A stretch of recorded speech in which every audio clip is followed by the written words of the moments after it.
13वीं सदी का मंगोलिया एक समय जब धरती पर सबसे शक्तिशाली साम्राज्य अपनी ऊंचाइयों पर था। उन अनंत घास के मैदानों, बर्फीली पहाड़ियों और तेज हवाओं के बीच जन्मी एक राजकुमारी खुतुलुन। वह साधारण नहीं थीं।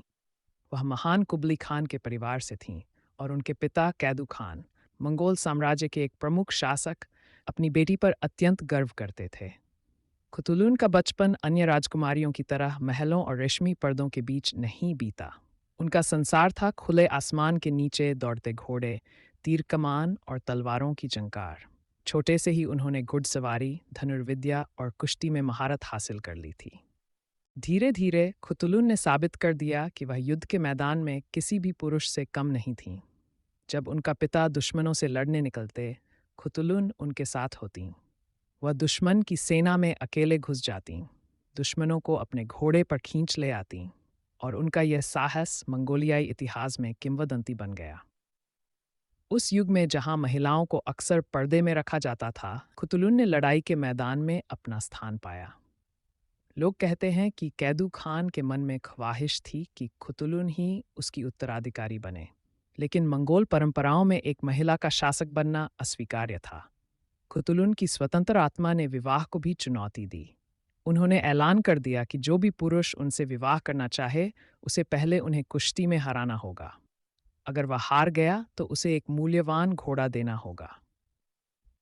राजकुमार, योद्धा, सरदार सबने कोशिश की, लेकिन एक एक कर वे सब हारते गए। खुतुलुन की कुश्ती इतनी शानदार थी कि कुछ कहानियां कहती हैं कि एक भी पुरुष उसे नहीं हरा सका।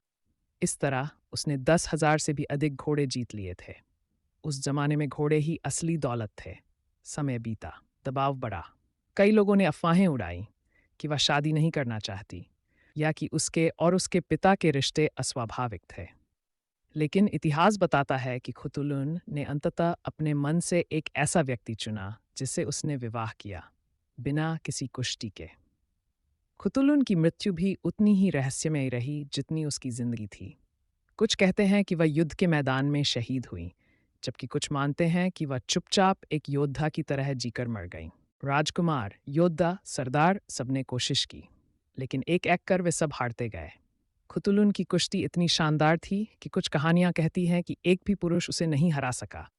इस तरह उसने 10,000 से भी अधिक घोड़े जीत लिए थे। उस जमाने में घोड़े ही असली दौलत थे। समय बीता, दबाव बढ़ा। कई लोगों ने अफवाहें उड़ाई कि वह शादी नहीं करना चाहती, या कि उसके और उसके पिता के रिश्ते अस्वाभाविक थे। लेकिन इतिहास बताता है कि खुतुलुन ने अंततः अपने मन से एक ऐसा व्यक्ति चुना जिससे उसने विवाह किया, बिना किसी कुश्ती के। खुतुलुन की मृत्यु भी उतनी ही रहस्यमय रही जितनी उसकी जिंदगी थी। कुछ कहते हैं कि वह युद्ध के मैदान में शहीद हुई, जबकि कुछ मानते हैं कि वह चुपचाप एक योद्धा की तरह जीकर मर गईं। लेकिन एक बात निश्चित है, खुतुलुन ने अपने समय के सभी नियमों को तोड़ते हुए अपने साहस, स्वतंत्रता और सम्मान के साथ जीवन जिया। वह मंगोलिया की घास के मैदानों में गूंजती एक ऐसी आवाज़ बनी जो आज भी हर उस व्यक्ति के दिल में धड़कती है जो अपने सपनों के लिए लड़ता है।